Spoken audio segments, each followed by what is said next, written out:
Keutamaan mencintai karena Allah, mendapatkan syafaat dari kawan yang kita cintai karena Allah. Mendapatkan syafaat dari kawan yang kita cintai karena Allah Subhanahu wa taala. Maka saya berpesan, Pak, untuk diri saya pribadi sebelum Bapak Ibu saudara-saudari sekalian, cari teman yang kita temani karena Allah. Dan itu biasanya memang Allah pilihkan. Saya teman ini karena Allah, saya tidak ingin mendapatkan apa-apa.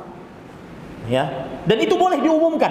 Seperti sekarang saya mengumumkan di majlis ini. Teman yang saya cintai karena Allah Subhanahu wa taala, dan semoga juga beliau mencintai saya karena Allah, Al-Ustaz Al-Fadhil Abu Abdul Muhsin Firanda Andirja hafizahullah. Maka kita saling mencintai karena Allah Subhanahu wa taala, dan itu boleh diumumkan. Itu bukan riya, boleh diumumkan. Ya, sebagaimana Rasul sallallahu alaihi wasallam, beliau ditanya, "Man ayyun nasi ahabbu ilaik ya Rasulullah?" Siapa manusia yang paling engkau cintai wahai Rasulullah sallallahu alaihi wasallam? Kemudian beliau menjawab, "Aisyah." Yang aku paling cintai karena Allah adalah Aisyah. Kemudian kata yang bertanya, "Wa minar rijal?" Dan dari laki-laki siapa? Abu Bakar As-Siddiq radhiyallahu anhu. Ini boleh, ya, mengumumkan orang yang dicintai karena Allah Subhanahu wa taala. Maka saya berpesan. Tadi kita sebutkan poin keempat, keutamaan orang yang saling mencintai karena Allah, dia teman yang kita cintai karena Allah bisa menjadi pemberi syafaat nanti pada hari kiamat. Apa maksudnya? Syafaat itu mekanismenya kan begini, Pak. Ini Allah di atas, ini Rasulullah, ini umatnya.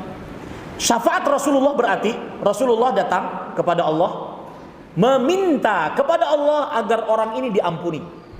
Itu namanya syafaat Rasulullah.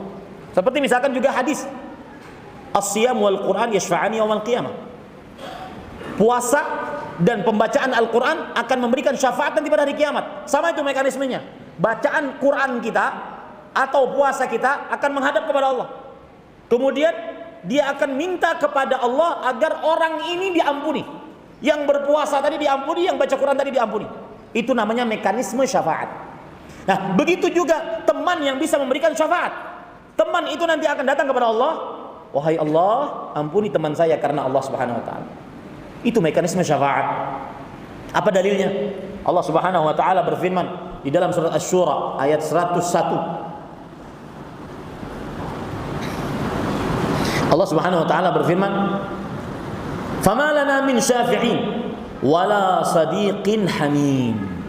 Surat Asy-Syu'ara, bukan Asy-Syura. Asy-Syu'ara ayat 100 dan 101.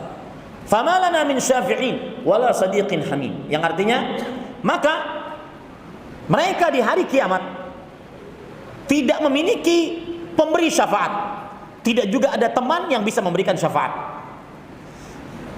Kalau kita lihat tafsiran pada ayat ini sangat menarik. Imam Qatadah bin Da'amah As-Sadusi, murid paling utama dari Anas bin Malik radhiyallahu anhu. Imam Qatadah adalah seorang tabi'i. Beliau mengatakan, "Ya'lamuna wallah, demi Allah, orang-orang kafir di hari kiamat sangat mengetahui anna as-sadiqa idza kana salihan nafa wa anna al-hamima idza kana salihan syafa." Teman, kalau teman itu saleh, di hari kiamat dia akan bermanfaat. Teman dekat yang kamu cintai karena Allah, jika dia saleh, maka di hari kiamat dia akan memberikan syafaat. Nah, sama seperti penjelasan yang saya ungkapkan tadi.